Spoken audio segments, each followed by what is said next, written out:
Shwmae,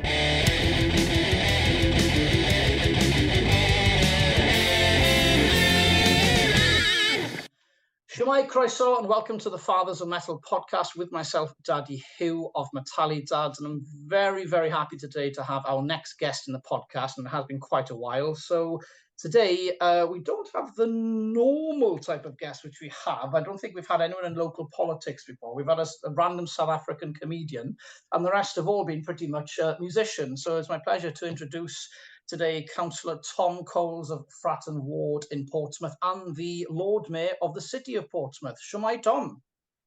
Hi, how you doing? Pretty good, thanks. On a scale of 1 to 10, 10 being the best, my mental health today was probably at a 3 yesterday, but I'm probably up at about 8.5 today, I think so. So I'm about 8.5. What about yourself, my friend?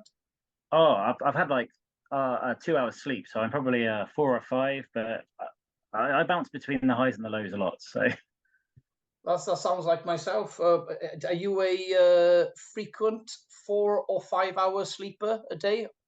Oh yeah, I sleep very little anyway, so it's not too bad. Is that workload related or just generally? I have ADHD, so my brain's always buzzing. I'm always on the go.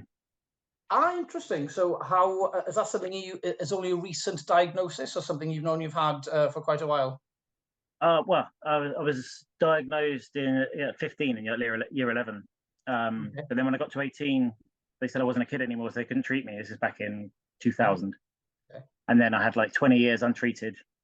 And then I got myself re-referred and retreated, and it's completely turned my life around. So, you know, it's something we hear quite often in METALLIDADS. I mean, quite recently, actually it was last year, we interviewed the lead singer of a UK thrash band that were reasonably big back in the day, a band called Acid Rain, and their lead singer, Howard Smith. He was diagnosed at age 49, and he basically said the same thing, as in it sort of brought a lot of things to surface and it tied a lot of loose ends together. Does that sound similar to your experience, Tom?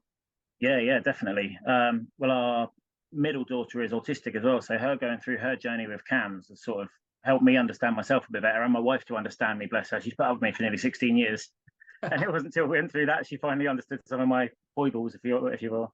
But yeah, we use because of that, me and the Lady Mayoress use our position to advocate and signpost for people as sort of ND campaigners, if you will. That's amazing. Well, thanks for sharing that with us. It's just really nice that people are open about it, and in your case, you're using your mayoral position just basically to do a great deal of good about it and defeating the stigma. Because I definitely, when I was in school, ADHD was very much something associated with probably where the naughty boys and naughty girls would go to the special needs department to bunk off school and not do any work, and that was pretty much what was the stereotype, I suppose. You're talking again, for me, 18, 19 years ago. So I think again, we've given our ages away already, I think. So if we're at the same age, hence why our musical tastes are similar. And it's sort of musical tastes that sort of brings us together today, really, Tom. So, I'd like to introduce you to the podcast and welcome you to the podcast. So, basically, how and why on earth would me from METALLIDADS and Barry have heard about yourself, the Lord Mayor of Portsmouth, on Loudwire, Kerrang, or Metal Hammer magazine? Please tell our listeners. Well, so every year the Lord Mayor, it's more of a ceremonial position. We have a big mayor-making ceremony at Portsmouth Guildhall. All sorts of like dignitaries and stuff there, but the Lord Mayor gets to choose the music he comes into. Now, normally it's like something on the organ, something churchy or orchestral. We did have one Lord Mayor who had like a full like Greatest Showman thing going on with dancing girls and everything. But I just wanted a song I really liked, and I went with Eye of the Beholder by Metallica, which is one of my favorite songs off one of my very favorite albums. Yes. And it's caused quite a stir. Well, again, such a stir, Tom, that, normally local governance in Southern England isn't normally covered by Metal Hammer, Kerrang, Loudwire, The Pits, and whatever other Facebook group I'm a part of. But at least in 6 or 7 different, heavy metal and rock media outlets, that your story and that particular event was actually covered. Yeah, the Metal Hammer article actually described me as an absolute legend, which as a reader of Metal Hammer, it's like 30 years. It's finally come, At last, finally come around. I've been recognised. So it's interesting because normally when we hear of Metallica songs, you normally have Enter Sandman when a rugby team runs onto a pitch, which actually quite often happens in Cardiff Blues in the Cardiff Arms Park, or you're talking about Nothing Else Matters, or recently Metallica have been enjoying Master of Puppets resurgence because of season 4 of Stranger Things. But yeah, you've gone for a deep cut, track 3, and Justice for All. And to be honest, Tom, what really drew me to this story is that is probably my favorite, personally, deep cut, and probably my favorite song of that entire album, because Lars Ulrich famously said he hates it because it's got a very interesting or non-natural time signature change as you go into the chorus. But yeah, tell me a bit more about why you like this song and this album. Does it have a lot of nostalgia for yourself? Oh yeah. Growing up, I'm the youngest of 4. My brother's like 13 years older than me. So he was born in 1969. So he was all into like the new album, Metallica and Slayer, all the thrash stuff. So I grew up with him listening to all that. And then when I was like a teenager, I started hanging out with these older kids, and they were all listening to like the Black Album and Puppets and Justice, and I just got into it through that. But it's the chuggy guitar sound. I think that Justice is my favorite Metallica album. It's almost symphonic, some of it. Yeah, it really is. It's definitely atmospheric. I mean, we're not going to go into the production issues of the album because which is famous for. Unfortunately, there's too much. Obviously, very famous for bad. Well, I'll say bad production, but production which there were things something to do with the album, whether the bass sound or the snare sound. People talk about production, but as an album, obviously.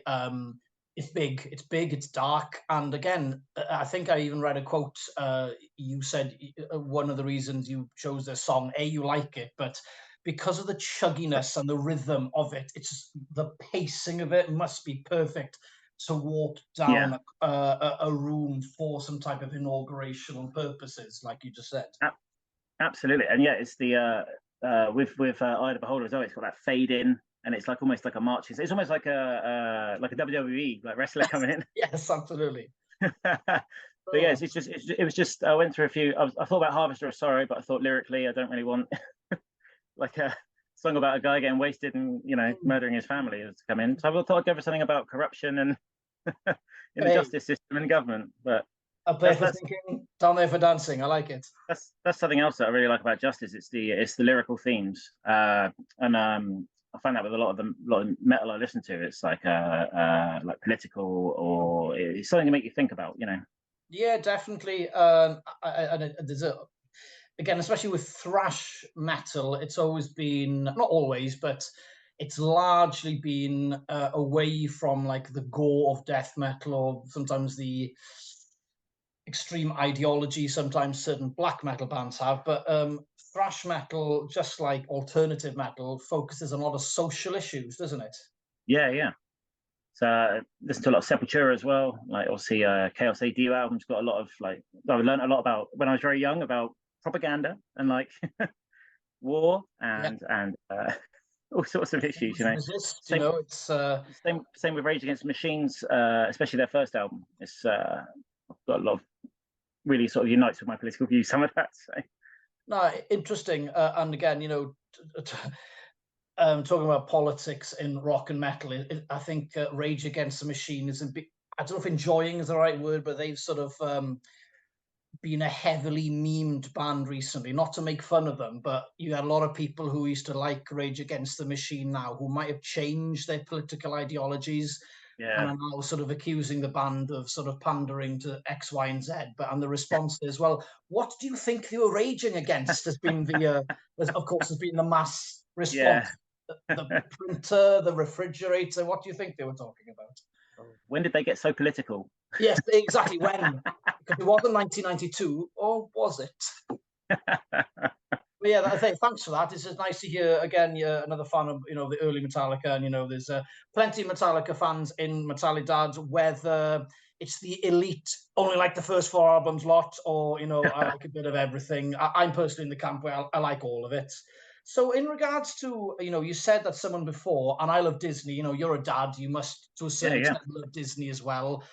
In my top 5 films of all time, 3 of them are probably obscure horrors, but I can safely say that The Greatest Showman is in my top 5 favorite films of all time. So the fact another mayor used The Greatest Showman makes me I need to do a deep cut and deep dive into YouTube and check out what goes down in Portsmouth and what former mayors have done in the past. But the question to you is, how were you able to make this a possibility? Was there some type of quality control that had to be done before you were able to play this track?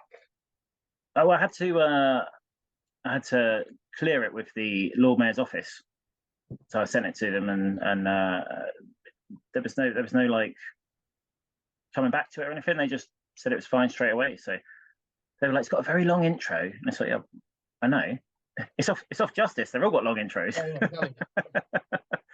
So yeah, it's just there was we didn't really actually get to the lyrics by the time I got to the stage. So but yeah, there's no pushback or anything, so that was really good.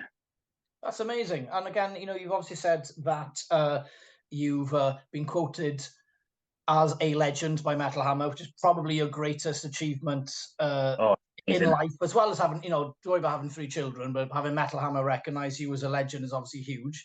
But as well as there's been a lot of media positive response, and hence why we actually got in touch with you. But what has been the local response from your constituents in the Fratton ward and just maybe in local governance? Yeah, it's almost the first thing when I meet someone I don't know. It's almost the first thing they say to me, and they usually throw out the horns or say "nice one," or it's just really good. It's sort of bringing the metalers of Portsmouth together. That's amazing. Been a really good reaction to it. That's great, man. Again, you know, obviously with I mean, I work in politics outside of this, but I'm not here to chat about that. But generally, politics, probably local more than national.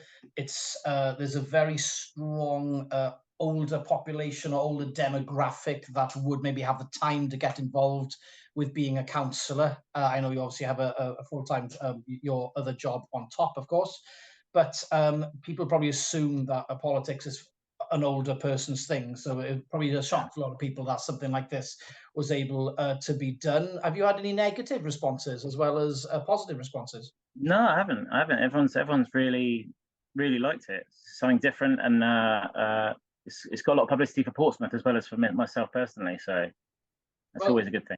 You know, any publicity, you know, almost any publicity is good publicity to a certain extent, but it's good that at last there's a positive spin with heavy metal in public life, which is something that doesn't happen that often. So it's great that you've been able to be a part of heavy metal used in a positive way. Yeah, definitely. It's not all Satan and blood and fire. Like a lot of people think, and again, the satanic one, and you know, backward masking, which is another rabbit hole of a conversation. Quick question for you again on the Metallica front. Have you heard the new album 72 Seasons? Yeah, I've had a couple of listens through. I haven't got. It takes me a little while to get used to albums, but I've enjoyed what I've heard. But cool. Hardwired was a great album. I really enjoyed that one, and it seems like sort of going down the same sort of avenue. So yeah, I'd say so. I think it's all definitely the last two. I'd say they're very much in the same universe, more so than Death Magnetic. I think production-wise, they're a lot more similar sounding. I'm a massive fan of Hardwired. It took me quite a while to get used to it because it is very long, probably longer than it needs to be. But if you'd ask me any day, what are my top 3 Metallica songs, I'd always find it hard to choose 3. But I can easily say I'm a huge fan of the closer of Hardwired, Spit Out the Bone. I think it's almost like a lost song that should have been on. It could have easily been on Master of Puppets in a different. I was at the London gig. I was at the London gig on the Hardwired tour where they played Spit Out the Bone for the first time live, and it was so good. For the same tour, I was at Birmingham, and they closed. That was their encore.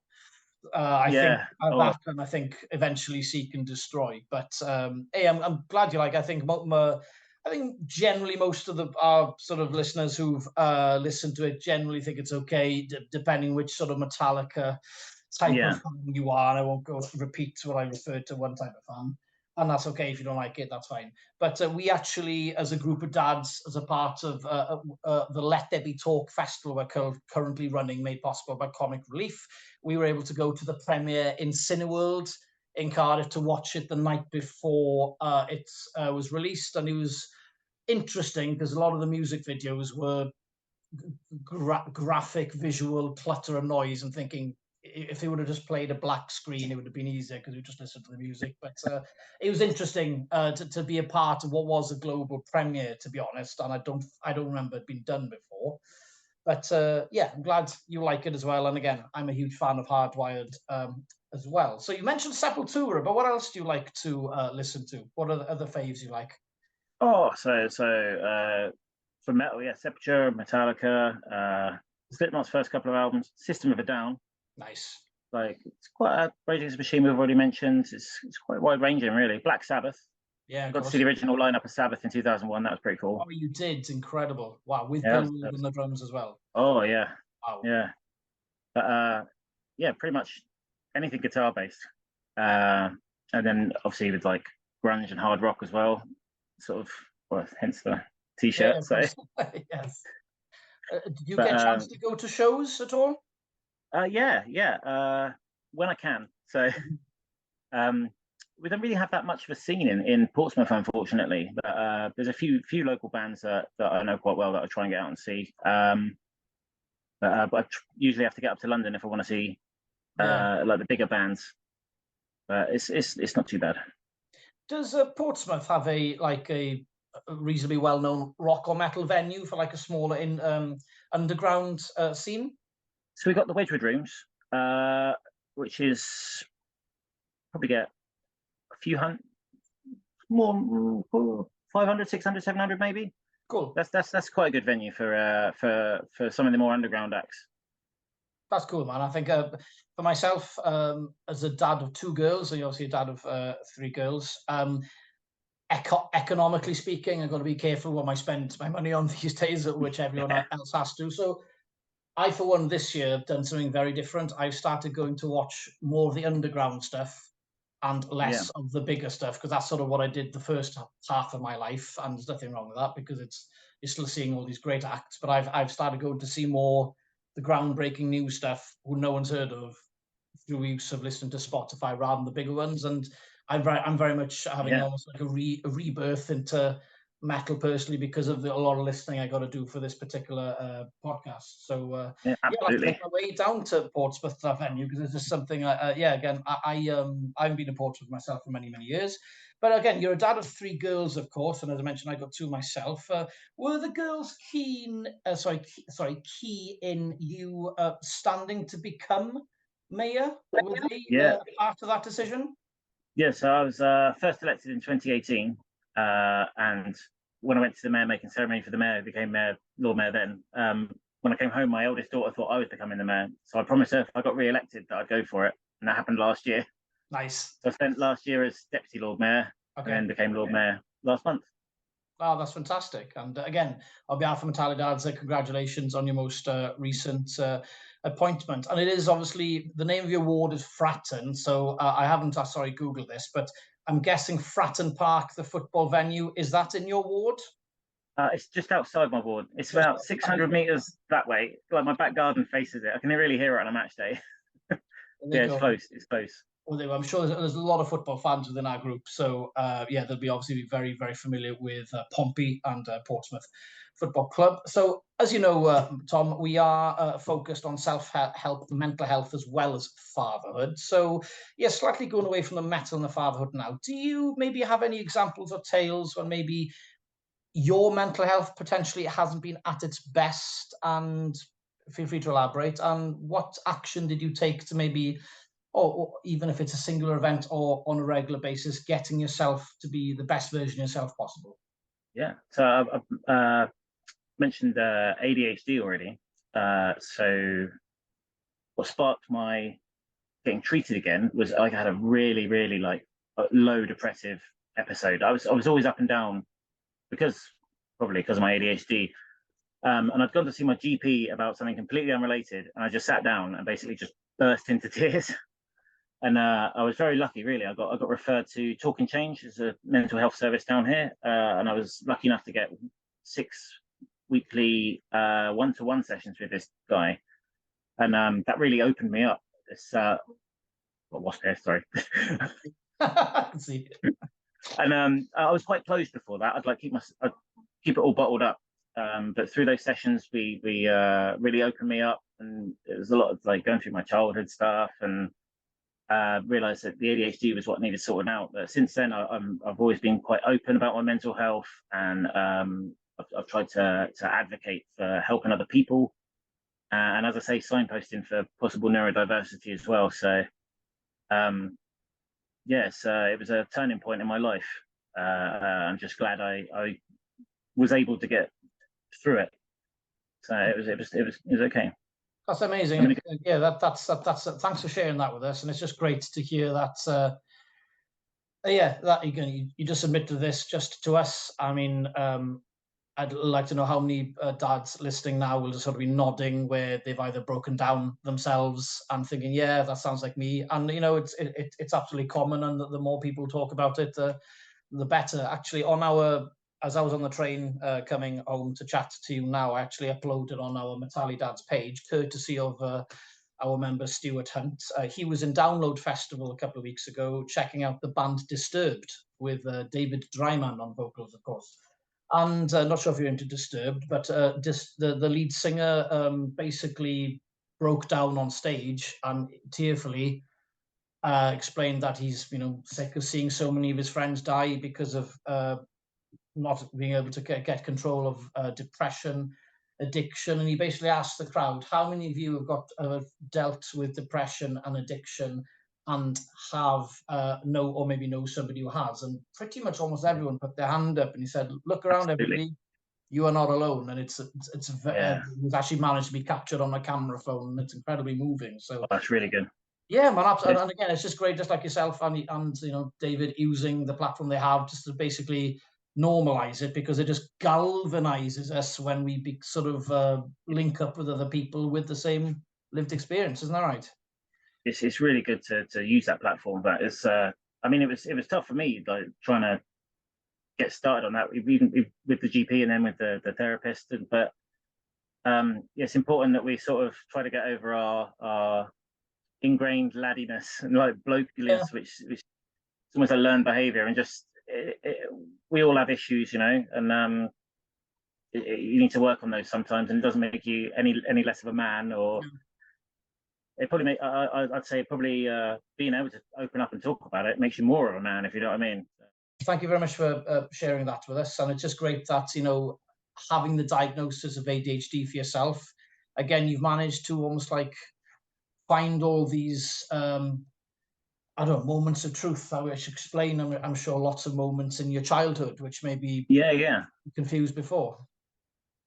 It's been it really helped, like looking back, and it was like, oh, like something like the way I was treated by teachers like really affected me later in life, and it was really good to have that reflection to look back, and yeah, that really helped with opening me up and looking back on why I was like I was, Yeah, absolutely, man. And again, yeah, well done, and I'm glad that you're on a good path to, self-discovery, because it's a constant process, not a singular event, isn't it? It's something that's you have to learn, if it's triggers, and just learning about learned behaviors, isn't it?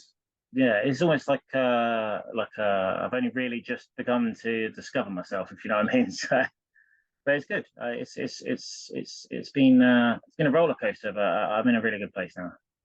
Excellent, man, and it's great. Thanks for sharing that with us, and it's great to hear that you're in a great place right now. And earlier, again, you said you're obviously a supporter of causes and signposting, and I just wondered if you can give us a bit of a shout out and help as well. So I asked you earlier to write down something on a piece of paper. I just wondered if you could share our hashtag to the screen and give us the horns if you can, please, my friend. Yes, thank you very much. Yeah. So let there be talk, my friend, is exactly what we are trying to share. So, you know, if ACDC want to rip us off, it's only good publicity for us. So, you know, bring it on, boys. It's absolutely fine. So, Exactly. I just want to say again, Tom, a big diolch yn fawr. Thank you so much today. So as we say in METALLIDADS, whether it's whammy bars or weaning, napalm death or nappies, it's always good to talk. So thank you very much for talking to us today. We wish you all the best with your mayoral activities for the next year, and wish you all the best with local politics down in Portsmouth on Fratton Ward. And yeah, if you're ever in Barry in South Wales, we would love to meet you. We'll make an event of it, and it'll be great to have you. Oh, that'd be great. Same if any you or any other guys are down in Portsmouth, you drop the office a line. I'll quite happily host you in the Lord Mayor's parlour. I'll bring the record player down. We'll rock out. Let's do it, and let's maybe check out a really heavy underground band in the Portsmouth rock venues you mentioned. But yeah, thank you so much. So look after yourself. We're very grateful. So for now, stay heavy and stay healthy.